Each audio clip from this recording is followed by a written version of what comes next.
राधे राधे मेरे प्यारे भाइयों बहनों माताओं व बंधुओं, संस्कार की बातें चैनल में आपका स्वागत है। बंधुओं, आज मैं आपको श्रवण करवाने जा रही हूँ फागुन मास कृष्ण पक्ष की विजया एकादशी व्रत कथा। बंधुओं, जो कोई भी विजया एकादशी का व्रत करते हैं या फिर विजया एकादशी व्रत कथा को सुनते हैं, उन्हें हर क्षेत्र में विजय प्राप्त होती है। बंधुओं, फागुन मास के कृष्ण पक्ष की एकादशी का शास्त्रोक्त नाम है विजया एकादशी। भगवान श्री राम ने लंका पर चढ़ाई करते समय रावण पर विजय प्राप्ति की कामना से विजया एकादशी का व्रत किया था। सभी प्रकार के दुख दूर करके सभी कार्यों में विजय और सफलता प्रदायक इस विजया एकादशी को भगवान विष्णु का पूजन किया जाता है। धर्मराज युधिष्ठिर ने भगवान श्री कृष्ण से प्रार्थना की, हे वासुदेव, फागुन मास के कृष्ण पक्ष की एकादशी का क्या नाम है? इसका व्रत करने से किन फलों की प्राप्ति होती है? इसका विधि विधान क्या है? मुझे विस्तार पूर्वक बतलाइए। योगेश्वर भगवान श्री कृष्ण ने कहा, हे राजेंद्र, फागुन मास के कृष्ण पक्ष की इस सर्व सिद्धि प्रदायक एकादशी का नाम विजया है। इसका व्रत करने वाले मनुष्य को सभी कार्यों में विजय मिलती है। इस विजया एकादशी के महात्म के सुनने व पढ़ने मात्र से समस्त पाप नष्ट हो जाते हैं। एक प्राचीन कथा सुनाते हुए भगवान श्री कृष्ण ने कहा, एक समय देव ऋषि नारद ने ब्रह्मा जी से यही प्रश्न किया था।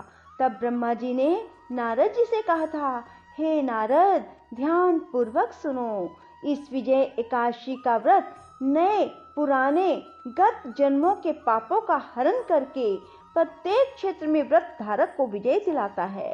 रामायण के प्रसंग का वर्णन करते हुए ब्रह्मा जी ने कहा, त्रेता युग में मर्यादा पुरुषोत्तम श्री रामचंद्र जी को जब 14 वर्ष का वनवास हो गया, तब वे श्री लक्ष्मण और सीता जी सहित पंचवटी में निवास करने लगे। वहां से दुष्ट रावण ने जब सीता जी का हरण कर लिया, तब श्री राम जी और लक्ष्मण जी अत्यंत व्याकुल हुए और सीता जी की खोज में चल दिए। घूमते घूमते जब वे मरणासन जटायु के पास पहुँचे, तो जटायु उन्हें सीता जी का वृत्तांत सुनाकर स्वर्ग लोक चला गया।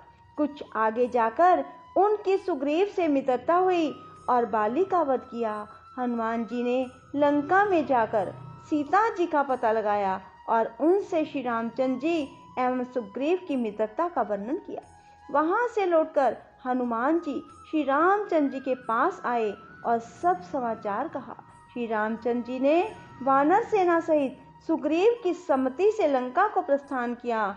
जब श्री रामचंद्र जी समुद्र के किनारे पहुंचे, तब उन्होंने मगरमच्छ आदि से युक्त अथाह समुद्र को देखकर लक्ष्मण जी से कहा, इस समुद्र को हम किस प्रकार पार कर सकेंगे? श्री लक्ष्मण जी कहने लगे, हे पुरुषोत्तम, आप सब कुछ जानते हैं।